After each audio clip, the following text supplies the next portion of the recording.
So tonight, I'm going to be ranking every single romance anime that I've ever watched on a tier list. So, I have 12 romance animes here, and you may notice that this tier list may look different from, like, many tier lists that you've seen, because I've made my own custom ranks. So we have the Made Me Cry tier, the S tier, the A tier, the B tier, the C tier, and then lastly, the Dumpster Fire F you tier.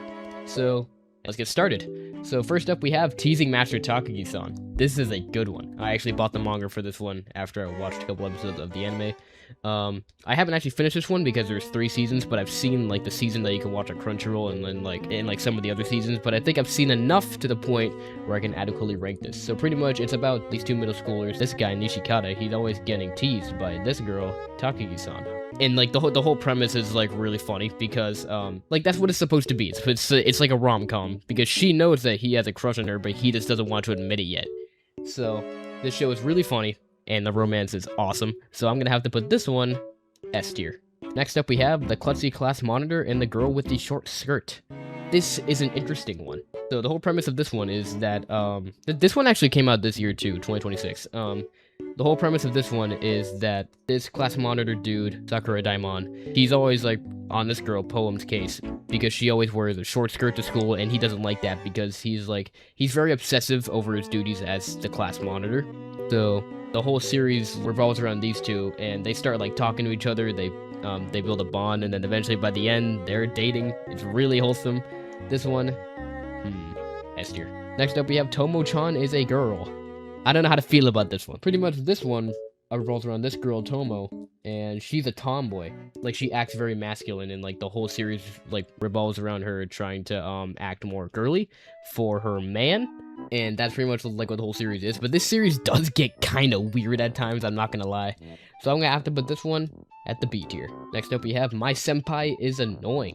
I really like this one, I really do. This one is just like a workplace romance comedy kind of thing. And it revolves around this girl, Futaba, and her supervisor. I forgot what his name was, but I've seen the whole anime. I haven't read the manga though, I might have to read that because I think the manga goes further into their relationship. So, yeah, we have Futaba and this dude. They're co-workers, and they have to go do work together and stuff, and the whole series revolves around them building a bond. And in the manga, they start dating, but in the anime, they don't. So just because they don't show it in the anime, this one's going at the S or A. S tier because it's wholesome. Next up, we have Toradora. I don't like Toradora that much. This is pretty much like everyone's like gateway into romance, kinda. Like Toradora is a one romance that everyone has seen at some point in their lives when they're starting to get into the romance genre. And I haven't actually watched this one in a while, so I don't know if I can give like an adequate description on it. But from what I've seen, I don't like it that much. Like it's mid. Yeah, how about that? It's mid. Yeah, so like it revolves around this girl Taiga and this dude. I forgot what his name was. Goddamn. They both have a crush on different people, and the whole series starts with like her like breaking into his house and stuff. Like not really breaking in, but he just like finds her in his house. It's like really weird. But they start building a bond that gets kind of cute. B tier. And next up is the only film on this list, and it's Your Name. I just finished watching this one like an hour ago, and I gotta say, it was kind of confusing, but I liked it. So it pretty much revolves around these 2 people, Taki and Mitsuha, I think her name was, and they pretty much switch bodies throughout the anime. And it's actually kind of interesting because they don't know it at first. Like, they just think that they're like having dreams and stuff. But as the film goes on, they quickly figure out that they're switching bodies, and they start like writing notes to each other. They're like, "Hey, stop fucking up my relationships," and like, "Hey, stop spending all my money." And eventually, like by the end of it, they want to go meet each other because Mitsuha, she actually dies because of a comet, and Taki found out because randomly they just stopped switching bodies. So he knew something was up, and he went to go to her hometown to try to meet her, but that's when he realized that she was dead. So he goes back in time. He figures out a way to go back in time with some supernatural shit, and he saves her. And eventually they meet up in the end, but they don't actually know each other. So it just ends with them asking what their name is, and that's it. This one might be the first made me cry. Like, I don't cry to like a whole bunch of stuff, but I feel like if anybody else were to watch this, it would make them cry. Like, this one is a really good one. Next up, we have Shikimori is Not Just a Cutie. I have a confession to make. I haven't watched this one in full at all.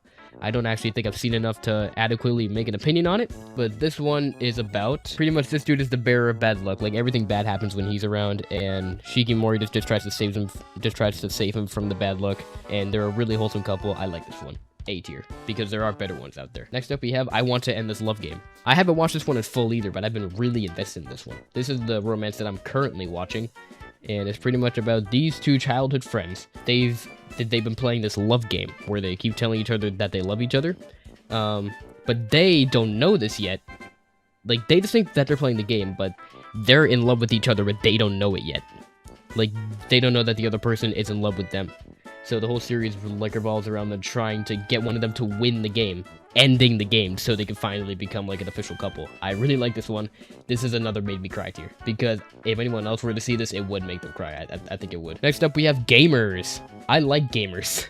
Gamers is an anime about this dude, Keita Amino, and he meets this girl, Tendo, at the game store while he's buying dating sims, because that's what he's into. Him and Tendo just like kind of like rub it off at first, but they start like talking about each other like behind each other's back, and Tendo overhears Amino talking with one of his friends about her, and from that day forward she falls in love and they become a couple, and there's like a bunch of other little couples in the series. I actually really like it.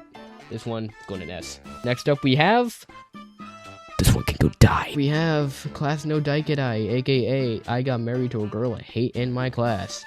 This is the only romance I genuinely do not like.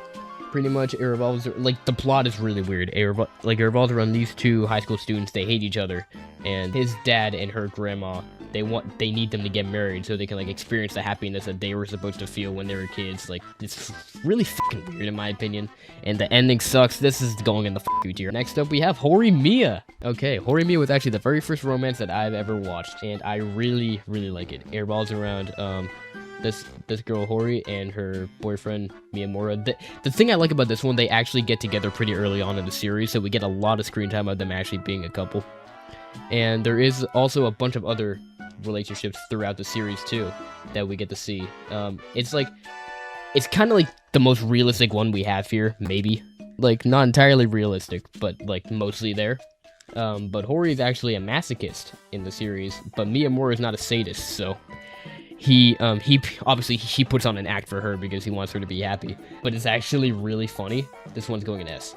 And lastly, we have pseudo harem. I really, really like pseudo harem. So in case you don't know what the harem genre is, the harem genre is when the main character has more than one romantic partner at a time. And normally, I think that's disgusting and I hate that. But the thing about this one, it puts an interesting spin on it where instead of it being multiple people, it's the same girl with just multiple different like personalities, because she's in like the school drama club, so she knows how to be like different people at once, and it's actually really cute when she like teases him and stuff. I really like this one. This one goes not quite that made me cry. This one goes in the S tier. And oh, look at that, we're done.